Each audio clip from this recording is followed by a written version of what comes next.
ಇನ್ನು ಬೆಂಗಳೂರಿನಲ್ಲಿ ಜನ ಅನಧಿಕೃತವಾಗಿ ಫ್ಲೆಕ್ಸ್ ಬ್ಯಾನರ್ ಅಳವಡಿಸೋರಿಗೆ ಬಿಸಿ ಮುಟ್ಟಿಸೋದಕ್ಕೆ ಅಂತ ಬಿಬಿಎಂಪಿಯವರು ಈಗ ತಯಾರಿಯನ್ನು ಮಾಡಿಕೊಂಡಿದ್ದಾರೆ. ರಾತ್ರಿ ವೇಳೆ ಗಸ್ತು ತಿರುಗೋದಕ್ಕೆ ಬಿಬಿಎಂಪಿ ಅಧಿಕಾರಿಗಳಿಗೆ ಈಗ ಸೂಚನೆಯನ್ನು ಕೂಡ ಕೊಟ್ಟಿದ್ದಾರೆ. ಯಾಕೆಂದರೆ ಈ ಫ್ಲೆಕ್ಸು ಬಂಟಿಂಗ್ಸ್ ಬ್ಯಾನರ್ಸ್ ಎಲ್ಲ ಹಾಕೋದು ರಾತ್ರಿ ಹೊತ್ತಲ್ಲಿ. ಹಾಗಾಗಿ ದೂರು ನೀಡುವ ವಾಟ್ಸಪ್ ನಂಬರ್ ಒಂದನ್ನು ಕೂಡ ಬಿಡುಗಡೆ ಮಾಡಿದ್ದಾರೆ. ಇದುವರೆಗೆ ಒಟ್ಟು 147 FIRಗಳು ಈ ಪ್ರಕರಣದಲ್ಲಿ ದಾಖಲಾಗಿದೆ. ಇದಕ್ಕೆ ಸಂಬಂಧಪಟ್ಟ ರಿಪೋರ್ಟ್ ಇದೆ, ನೋಡೋಣ. ಬೆಂಗಳೂರಿನಲ್ಲಿ ಅನಧಿಕೃತ ಫ್ಲೆಕ್ಸ್ ಹಾವಳಿ. ಅನಧಿಕೃತವಾಗಿ ಫ್ಲೆಕ್ಸ್ ಹಾಕೋರ್ಗೆ ಬಿಸಿ ಮುಟ್ಟಿಸಲು ಮುಂದಾದ ಪಾಲಿಕೆ. ಹುಟ್ಟುಹಬ್ಬ ಶುಭ ಹಾರೈಕೆಯ ಫ್ಲೆಕ್ಸ್ ಅಳವಡಿಸಿದ್ರೆ ಕಾನೂನು ಕ್ರಮ. ದೂರು ನೀಡಲು ವಾಟ್ಸ್ಆಪ್ ನಂಬರ್ ಬಿಡುಗಡೆ. 142 ಮಂದಿ ವಿರುದ್ಧ FIR.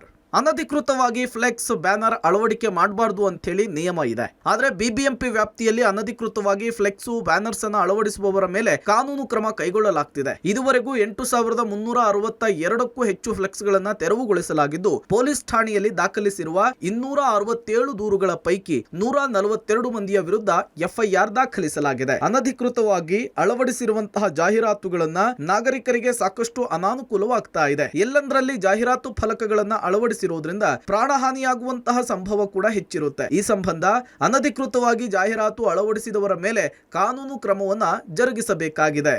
ನಗರದ ಪ್ರಮುಖ ರಸ್ತೆಗಳ ಬದಿ ವಿಶೇಷವಾಗಿ ಹುಟ್ಟುಹಬ್ಬದ ಶುಭಾಶಯಗಳು ಫ್ಲೆಕ್ಸ್ ಗಳನ್ನ ಹೆಚ್ಚು ಅಳವಡಿಸಲಾಗ್ತಾ ಇದೆ. ಈ ಸಂಬಂಧ ಯಾವುದೇ ಶುಭಾಶಯಗಳ ಕುರಿತು ಅನಧಿಕೃತ ಫ್ಲೆಕ್ಸ್ ಬ್ಯಾನರ್ ಗಳನ್ನ ಅಳವಡಿಸದಂತೆ ಪಾಲಿಕೆ ನಾಗರಿಕರಲ್ಲಿ ಮನವಿ ಮಾಡ್ತಿದೆ. ನಗರದ ರಸ್ತೆ ಬದಿ, ಪಾದಾಚಾರಿ ಮಾರ್ಗ, ಜಂಕ್ಷನ್ಗಳು, ಮೇಲ್ಸೇತುವೆಗಳಲ್ಲಿ ಅನಧಿಕೃತ ಫ್ಲೆಕ್ಸ್ ಬ್ಯಾನರ್ ಅಳವಡಿಸಿದ್ರೆ ಕಟ್ಟುನಿಟ್ಟಿನ ಕ್ರಮವನ್ನ ಕೈಗೊಳ್ಳಲಾಗ್ತಿದೆ. ದೂರವಾಣಿ ಸಂಖ್ಯೆ 1533ಗೆ ಕರೆ ಮಾಡಿ ಅಥವಾ ವಾಟ್ಸ್ಆಪ್ ಸಂಖ್ಯೆ 9480683939ಕ್ಕೆ ಛಾಯಾಚಿತ್ರದ ಸಮೇತ ದೂರನ್ನ ಕೊಡ್ಲಿಕ್ಕೆ ಅವಕಾಶವನ್ನ ಕಲ್ಪಿಸಿಕೊಡಲಾಗಿದೆ.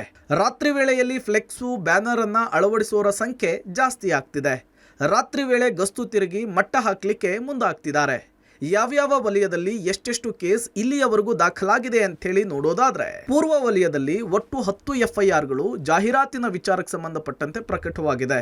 ಇನ್ನು ಪಶ್ಚಿಮ ವಲಯದಲ್ಲಿ ಫ್ಲೆಕ್ಸು ಬ್ಯಾನರ್ ಅನ್ನ ಸಾರ್ವಜನಿಕ ಪ್ರದೇಶದಲ್ಲಿ ಅಳವಡಿಸುವ ವಿಚಾರಕ್ಕೆ 74 FIRಗಳು ದಾಖಲಾಗಿದೆ. ಇನ್ನು ದಕ್ಷಿಣ ವಲಯದಲ್ಲಿ 12 FIRಗಳು ಇಲ್ಲಿಯವರೆಗೂ ದಾಖಲಾಗಿರುವಂತದ್ದು. ಇನ್ನು RR ನಗರದಲ್ಲಿ 85 FIR ದಾಖಲಾಗಿದ್ರೆ, ದಾಸರಹಳ್ಳಿಯಲ್ಲಿ 6 ಜನರ ಮೇಲೆ ಕ್ರಮಕ್ಕೆ ಮುಂದಾಗಲಾಗಿದೆ. ಮಹದೇವಪುರದಲ್ಲಿ 26 FIR ದಾಖಲಾಗಿದ್ರೆ, ಯಲಹಂಕದಲ್ಲಿ ಸಾರ್ವಜನಿಕ ಪ್ರದೇಶದಲ್ಲಿ ಫ್ಲೆಕ್ಸು ಬ್ಯಾನರ್ ಅಳವಡಿಕೆಗೆ 24 FIR ದಾಖಲಾಗಿದೆ. ಇನ್ನು ಬೊಮ್ಮನಹಳ್ಳಿಯಲ್ಲಿ 30 FIRಗಳು ದಾಖಲಾಗಿದೆ. ಒಟ್ಟಾರೆ ಜನ್ಮದಿನ ಶುಭಾಶಯಗಳಿಗೂ ಕೂಡ ಸಿಲಿಕಾನ್ ಸಿಟಿ ಬೆಂಗಳೂರಿನಲ್ಲಿ ಫ್ಲೆಕ್ಸ್ ಹಾಕಿದ್ರೆ ದಂಡ ಹಾಕಲಿಕ್ಕೆ ಮುಂದಾಗ್ತಾ ಇದೆ ಪಾಲಿಕೆ. ಪಾಲಿಕೆಯ ಈ ನಿರ್ಧಾರ ಮತ್ತು ನಡೆಯಿಂದ ಯಾವ ರೀತಿಯ ಪರಿಣಾಮ ಉಂಟಾಗುತ್ತೆ ಅನ್ನೋದಕ್ಕೆ ಕಾಲವೇ ಉತ್ತರವನ್ನ ಕೊಡಬೇಕಾಗುತ್ತೆ. Lokesh, public TV, Bengaluru.